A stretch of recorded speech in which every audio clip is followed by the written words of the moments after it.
Saudi প্রবাসী এক ভাই বিদেশ ফেরত হয়ে আসছে এবং সেখানে প্রতারিত হয়ে আসছে। জেলা কর্মসংস্থান ও জনশক্তি অফিসের মাধ্যমে অভিযোগ দায়ের করে সে তার ক্ষতিপূরণ পাইছে। নিজ মুখ থেকেই শোনেন সে আসলে কিভাবে প্রতারিত হইল এবং তার ক্ষতিপূরণ পালো কিভাবে, সে বিষয়গুলো সে তার নিজ মুখ থেকে বলছে। ভাই, আপনার নাম হচ্ছে? আমার নাম মোহাম্মদ ইব্রাহিম। আপনার জেলা? আমার জেলা খুলনা। খুলনা। আপনি গেছিলেন কোন দেশে? আমি সৌদি আরব গেছিলাম।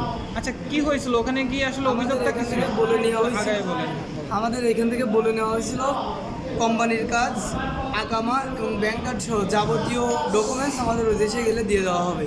পরে আমরা এখান থেকে ওই দেশে গিয়ে দেখি যে এরকম কোনো সুযোগ সুবিধা নাই। এক দালালের কাছে আমাদের রাখা হয়েছে।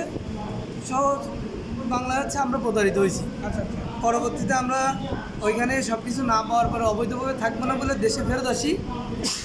আচ্ছা। এবং যে এজেন্সির মাধ্যমে গেছিলাম আমরা জেলা কর্মসংস্থান অফিসের মাধ্যমে সেই এজেন্সির বিরুদ্ধে কমপ্লেন করি।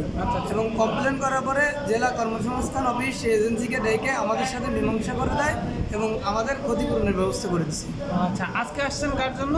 আজকে আসছে আমার এই ছোটো ভাই ছিল, সেও একই জায়গা প্রতারিত হয়েছে, যার কারণে ও দেশে ফেরত আসছে। ও বুঝতেছে না, তাই আমাদের বলছিল, তাই আমরা ওর সাথে সহযোগিতার জন্য আসছি। আচ্ছা, ওই ভদ্রলোক কোন দেশে গেছে? ওই একই জায়গা সৌদি আরবে গেছিল, রিয়াদে। এমনকি ও কিছুদিন কাজও করছে, কয়েক জায়গায় কাজ করছে, বেতন পায় না।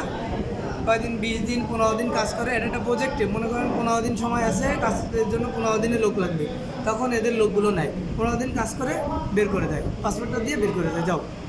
এরকম প্রতারিত অসংখ্য সৌদি প্রবাসী হচ্ছে। সৌদি আরবে যারা যাবে তারা যেন বিশেষ করে, আচ্ছা আচ্ছা, এটা অনেক লোক চিন্তা করে যে বাংলাদেশে যে বিএমইটি বা জেলা কর্মসংস্থান অফিসের মাধ্যমে যাচাই করে হয়তো যাওয়া যাবে না। এটা সৌদি আরবে যতক্ষণ না সৌদি এয়ারপোর্টে নামবে এবং ওই দেশের এয়ারপোর্টে একটা ফিঙ্গার নেওয়া হয়, ফিঙ্গার নেওয়ার আগ পর্যন্ত কার্ডটা ইস্যু হয় না, যে কার্ডটার নাম কিংডম কার্ড। আচ্ছা, এই কার্ডটা ইস্যু না হওয়া পর্যন্ত বোঝা যাবে না যে আপনি প্রতারিত হচ্ছেন কিনা। এটা বাংলাদেশ না, সারা বিশ্ব থেকে একই সমস্যা সৌদি আরব।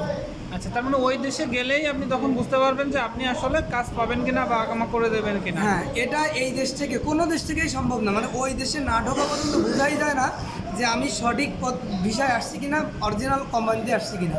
আচ্ছা, যেমন আমার কাছে আমার এই কার্ডটার ছবি আছে। আমার ওই কার্ডটা এক রিয়াদ, আমার মার্চটা বাংলাদেশের সমান রিয়াদ শহর।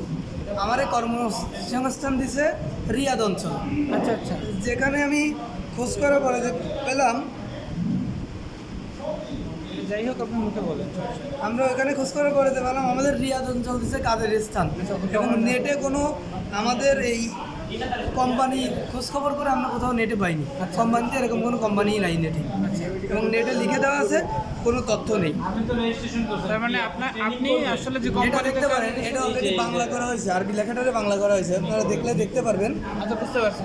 এখানে লেখা আছে রিয়াদ অঞ্চল। কারণ আপনি যে কোম্পানিতে গেছেন ওখানে কাজ পান নাই, দেশে এসে অভিযোগ করছেন এবং তার পরিপ্রেক্ষিতে একটা ক্ষতিপূরণ পাইছেন।